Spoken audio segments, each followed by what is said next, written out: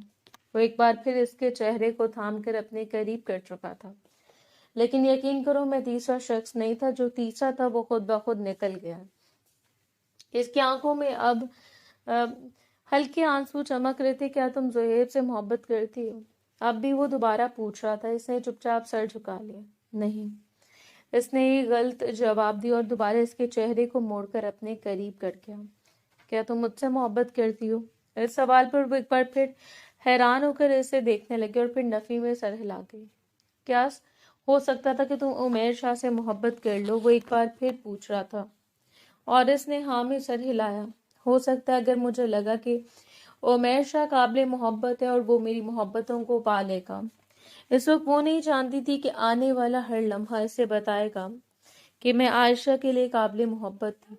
کبھی کبھی ہمارے انتخاب میں غلطی ہو جاتی ہے، ہم جلد بازی میں کسی ایسے شخص کا انتخاب کر لیتے ہیں جو ہمیں اپنے لیے بہترین لگتا ہے، لیکن وقت آنے پر کوئی یوں دامن چھوڑ کر ہم سے دور بھاگتا ہے جیسے ہم کسی وبا کا شکار ہوں۔ سوئٹزرلینڈ کی سرد ہوا نے اسے کپ کپانے پر مجبور کر دیا۔ اونی کوٹ کو کندھوں پر ڈال کر وہ باہر سے گرتی ہوئی برف کا نظارہ دیکھ رہی تھی۔ پچھلے 2 ہفتوں سے وہ یہاں تھے۔